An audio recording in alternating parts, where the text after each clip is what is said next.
సత్యం ప్రభావతి దగ్గరికి చాలా కోపంగా వచ్చి చూసిన వాళ్ళందరూ మీనా మెడలో పుస్తల తాడు లేదేంటి, పసుపు తాడు ఉందేంటి అని అడుగుతున్నారు. నువ్వు ఆ పుస్తల తాడు ఏదో మీనాకి ఇవ్వచ్చు కదా అని చెప్పేసైతే అంటూ ఉంటాడు. ఆ మాటలు వినగానే అక్కడ ఉన్న ప్రభావతి మాత్రం నేనివ్వనన్నానా ఏంటా? అదే మొత్తం బంగారాన్ని తీసి నాకు ఇచ్చేసింది. ఇప్పుడేమో ఇలా మాట్లాడుతుందా అని చెప్పేసైతే అంటూ ఉంటుంది. ఆ మాటలు వినగానే అక్కడ ఉన్న మీనా అయితే ఒక్కసారిగా షాక్ అయిపోయి ఏమీ అవసరం లేదు మావయ్య. ఆవిడ బంగారం నాకు ఏమీ వద్దు. నా భర్త ఎప్పుడు నాకు ఆ పుస్తల తాడు చేయించి అప్పుడు నా చేతికి ఇస్తాడో అప్పటిదాకా నేను ఈ పసుపు తాడుతోనే ఉంటాను. అప్పటి వరకు నాకు ఏ పుస్తల తాడు అవసరం లేదు అని చెప్పేసైతే అంటూ ఉంటుంది. ఆ మాటలు వినగానే అక్కడ ఉన్న సత్యం, ప్రభావతి వాళ్ళు అయితే ఒక్కసారిగా షాక్ అయిపోతూ ఉంటారు. ఇంతలో అక్కడ ఉన్న ప్రభావతి మాత్రం చూసారా అది ఎలా మాట్లాడుతుందో అని చెప్పేసైతే అంటూ ఉంటుంది. ఇంతలో బాలు అక్కడికి వచ్చి ఆ మాటలన్నీ వింటూ ఉంటాడు. ఇంతలో అక్కడ ఉన్న మీనా మాత్రం అవునత్తయ్య మీ బంగారం నాకు ఏమీ అవసరం లేదు. మళ్ళీ మీతో మాటలు పడవలసినంత అవసరం కూడా లేదు.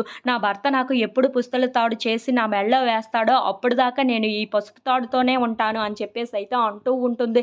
ఆ మాటలు వినగానే అక్కడ ఉన్న బాలు, సత్యం వాళ్ళు అయితే ఒక్కసారిగా షాక్ అయిపోతూ ఉంటారు. ఇంతలో అక్కడ ఉన్న మీనా మాత్రం నా భర్త ఎప్పుడు కష్టపడి ఆ డబ్బులు సంపాదించి ఎప్పుడు పుస్తల తాడు చేయించి నా మెడలో వేస్తాడో అప్పటిదాకా ఇదే ఉంచుకుంటాను. ఇదే నాకు బంగారం తాళితో సమానం అని చెప్పేసైతే అంటూ ఉంటుంది. ఆ మాటలు వినగానే అక్కడ ఉన్న ప్రభావతి అయితే ఒక్కసారిగా నవ్వి ఏంటి వీడు చేయిస్తాడా నీకు పుస్తల తాడు?